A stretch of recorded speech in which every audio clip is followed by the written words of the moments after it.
ਮੰਗਣ ਦੀ ਲੋੜ ਨਹੀਂ ਪੈਣੀ। ਇੰਨਾ ਕੁ ਮਹਾਰਾਜ ਨੇ ਦੇਣਾ ਨਾ, ਤੁਹਾਡੇ ਹੱਥ ਜੁੜ ਜਾਣੇ ਵੀ ਮਹਾਰਾਜ ਹੋਰ ਨਹੀਂ ਚਾਹੀਦਾ। ਇਹ ਮੇਰੀਆਂ ਗੱਲਾਂ ਸਿੱਧੀਆਂ। ਸਾਧ ਸੰਗਤ ਆਪਾਂ ਪਿਤਾ ਕੋਲ ਵੀ ਬਹਿਨੇ ਆ, ਮਾਤਾ ਕੋਲ ਵੀ ਬਹਿਨੇ ਆ, ਭਰਾ ਕੋਲ ਬਹਿਨੇ ਆ, ਭੈਣ ਕੋਲ ਬਹਿਨੇ ਆ, ਉਹਨਾਂ ਦੀ ਗੱਲਬਾਤ ਸੁਣਦੇ ਆ, ਬੈਠਦੇ ਆ। ਆਪਾਂ ਪਰਿਵਾਰ ਕੋਲ ਬੈਠਦੇ ਆ, ਬੱਚਿਆਂ ਕੋਲ ਬਹਿਨੇ ਆ। ਕਦੇ ਆਪਾਂ ਸਤਿਗੁਰ ਕੋਲ ਨਹੀਂ ਬੈਠੇ ਆ।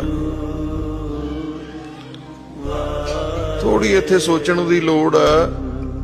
24 ਘੰਟਿਆਂ ਚੋਂ ਜ਼ਿਆਦਾ ਨਹੀਂ, ਬਸ 10 ਮਿੰਟ 15 ਮਿੰਟ ਗੁਰੂ ਗ੍ਰੰਥ ਸਾਹਿਬ ਮਹਾਰਾਜ ਕੋਲ ਆ ਕੇ ਬੈਠਿਆ ਕਰੋ। ਕਹਿਣਾ ਕੁਛ ਨਹੀਂ, ਬਸ ਬਹਿਣਾ ਹੀ ਹੈ। ਜੇ ਕਹਿਣ ਤੋਂ ਨਹੀਂ ਰਿਹਾ ਜਾਂਦਾ ਨਾ, ਅਰਦਾਸ ਕਰਨ ਨੂੰ